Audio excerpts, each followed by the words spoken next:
I didn't know how to tell a story that felt real without kind of talking about, I don't know, just what I saw. I think there's a kind of strange thing that happens when you're a young person and books are being put in front of you, and if you like to read, you start to devour a lot of books.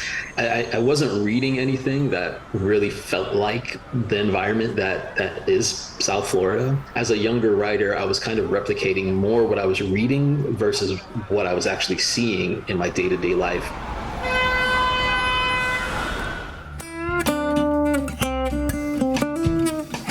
Welcome to Forum Beyond the Pages, the podcast that tells the stories behind the stories of Florida Humanity's award-winning magazine. I'm Andrew Quintana. In our inaugural season of this new podcast, we'll be speaking to the writers who penned the articles in our fall 2023 environmental issue of Forum, This Land We Love. This week, author Jonathan Escoffery discusses his article, Color Me King. Throughout this season of our podcast, we've discussed Florida's environment from a traditional perspective of the word, the natural organisms and landscapes that make our state unique. But sometimes we don't have to venture too far out to try and understand our environment. For award-winning author Jonathan Escoffery, the environment he explores in his essay in the fall issue of Forum is the memory of his South Florida childhood. His neighborhood of Cutler Ridge, his penchant for creating murals on the walls of the home his parents were renting, and a brief but eye-opening encounter with a police officer. Jonathan Escoffery is the author of the international bestseller, If I Survive You, a collection of 8 short stories that follow the struggles of a Jamaican family who builds a new home in Miami. The stories are works of fiction, but pull from some of Escoffery's real-life experiences. In his story for Forum, Escoffery reflects on the moment that inspired his novel. I guess the first thing I'm curious about is just, how's life been treating you since you've written a very successful book? I feel it's weird to meet an author of a book you've read, especially a book about a personal story like yours, because my last memory of you was where you left the book at. I have this image of you, at this very low point in your life where you're trying to figure things out. Well, go ahead. No, yeah. I mean, I should point out it's fiction. So, I would say a low point in Trelawney's life and not necessarily mine. Although, there are certainly some parallels in the book, a lot of parallels, especially when we're thinking about, or when I'm writing about this American-born character who has, Jamaican parents and, for that matter, a Jamaican-born older brother. So, I was cutting it kind of close to my experience in those ways. But for me, it always seemed like a more interesting vehicle to tell stories through fiction. And for me, the kind of linked story form that built towards a larger narrative arc was, I don't know, just how I perceive like my experience or I guess organize my memories in a sense, but also, again, building on what, I don't know, certain things I lived through. Like I definitely wanted to capture what it was like to grow up in Cutler Ridge in the 1980s in particular, going into the 90s and, having those experiences of being kids and trying to figure out like what to do with the various forms of wildlife that populated our neighborhood and trying to understand our relationship with it. And sometimes I might say from a distance, maybe even misunderstanding our relationship with the wildlife. But, from there, I really wanted to kind of, like, the word that comes to mind is exaggerate, but I guess what I mean is kind of capitalize on pushing the conflict. So if there are small father-son relationship issues, how can I kind of push the conflict further and think about what that might look like in like, what's the worst thing that could happen between a father and son, for instance? And I'm thinking of Splashdown in particular with the Cookie and Ox characters.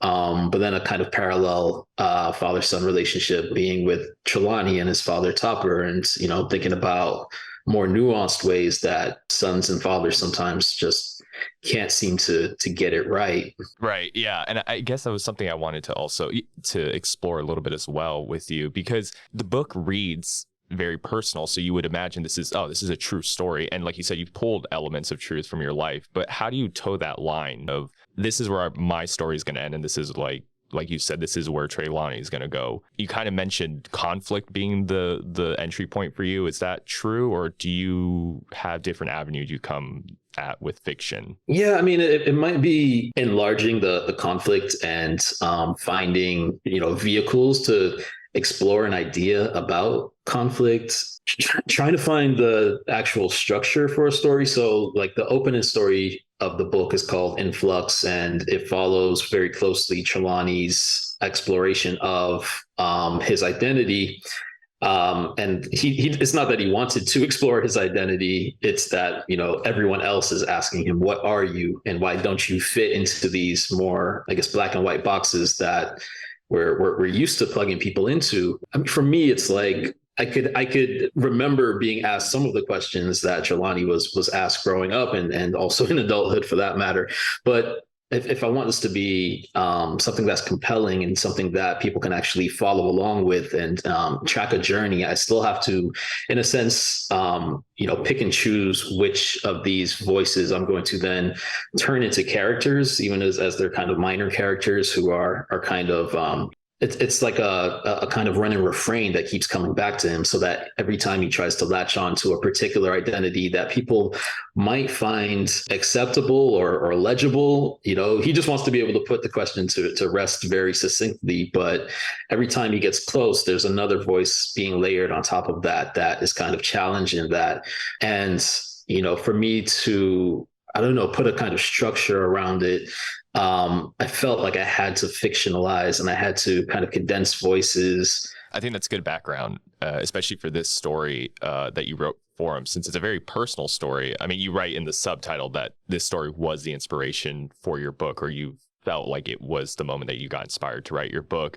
Before we get into that story, I was curious if you could tell me how you ended up writing for Forum in the first place. What was the story behind getting in touch with our editor, Pam Daniels, and submitting a story? I think it was Pam Daniels who got in touch with me or my team, possibly my agent. I've been shown a lot of love from South Florida and Florida in general, which I didn't know would happen necessarily. I mean, obviously, if you're familiar with the book, I wrote a book that takes place in Miami, various parts of Miami, and then a little bit in Jamaica, a little bit in the Midwest for a very brief time. But when you're talking about a place, you're talking about a city, talking about a region, and you have certain criticisms about the place. You don't necessarily know if people are going to be on board with that kind of message. Not that I'm writing with a particular message, but just exploring the kind of strangeness of Miami in particular. But thankfully, thus far, largely my experience or I should say, the reception that has made its way back to me anyway, has been very, very positive. And so I think that is the reason I'm here talking to you, and why I was asked to write the essay. I would say so, because as someone who was born and raised in Miami, I really appreciated your book for the honesty. I don't think I've ever read a book that really captured the South Florida that I grew up in, and I really found that in your book. You take your readers on kind of a mini tour of South Florida through the various neighborhoods and areas. And I was wondering how much of a role the environment of your characters plays into your writing, because as I'm reading your book, and I'm reading this story as well for Forum, the South Florida that I know is very vivid to me, and it almost transports me to where your character is in. How much of a role does the environment play when you're writing?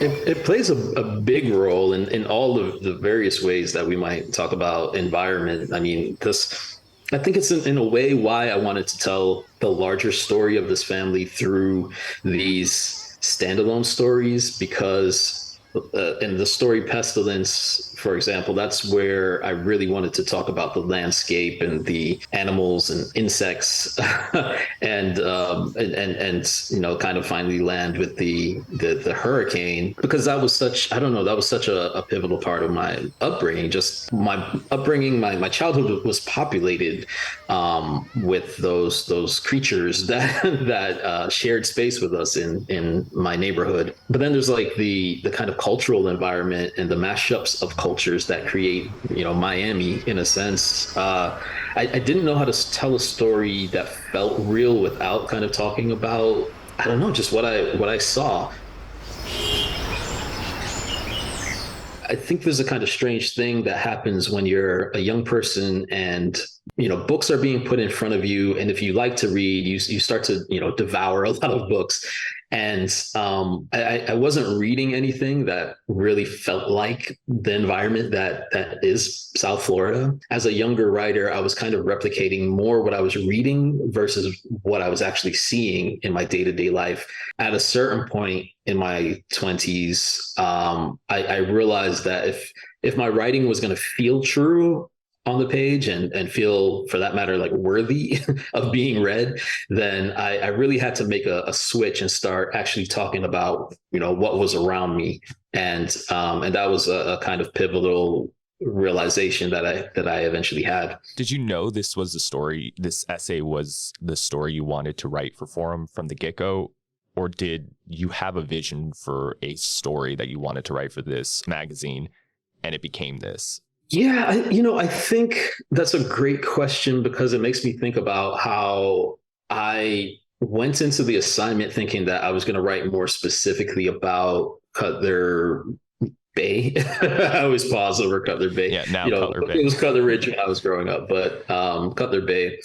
I thought I was going to really talk about what it was like to grow up there. And for some reason, I couldn't really get past these memories of, when my family first kind of arrived in Miami and we lived in that house in Perrine. I don't know. I felt like I was coming into my my consciousness, I guess, as a very young boy who's starting to, I don't know, put some kind of order to the world around me.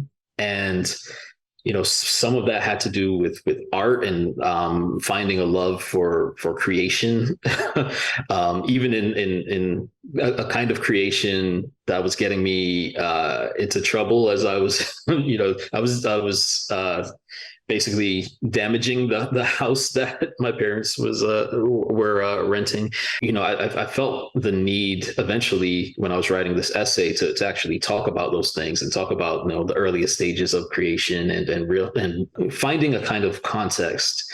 I felt that it was important to find a kind of context for what it is that I came to write about and why I write, I suppose. Is it a struggle sometimes to have to go back through your memories and try to vividly remember these moments in your life? You mentioned the photograph that sparked this moment of reflection in your essay. If you didn't come across that photo, would this whole essay that you wrote been lost in time?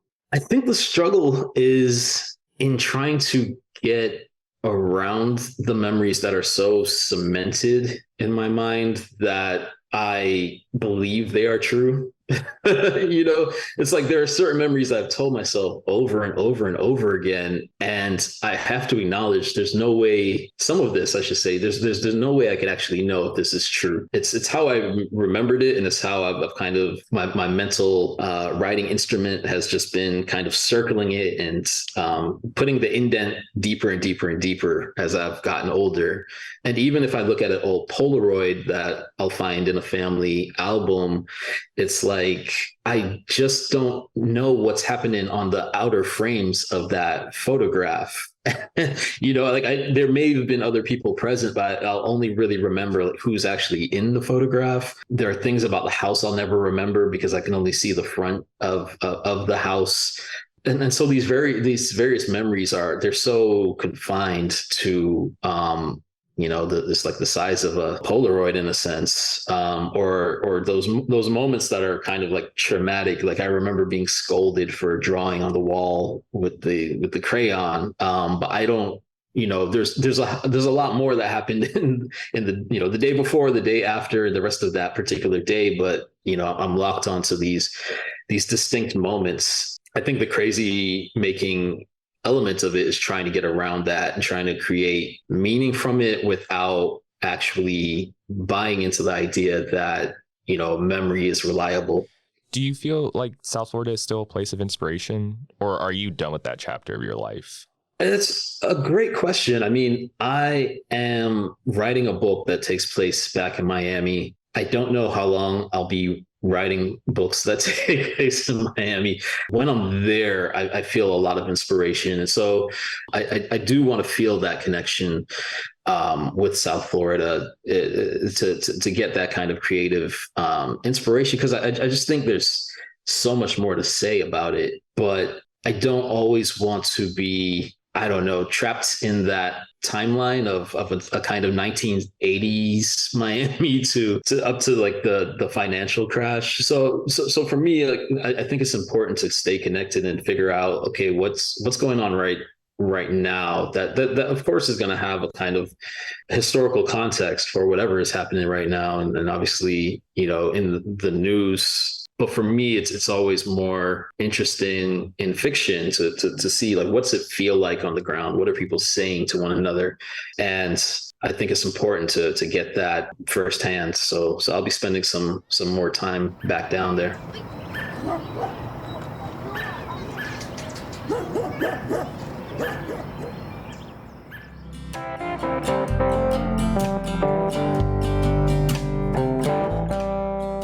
That was Jonathan Escoffery on his story, Color Me King. We hope you've enjoyed this season of Forum Beyond the Pages. We'll be taking a break for the holidays, but don't worry, we'll be back in 2024 with all new episodes. Forum Beyond the Pages is produced by Florida Humanities. Our music was created by Tampa Bay area musician JJ Padishall. You can follow him on Instagram at JJ Padishall Music. Want to get the latest issue of Forum delivered to your door 3 times a year? Become a Florida Humanities member by visiting floridahumanities.org/membership. Until next time.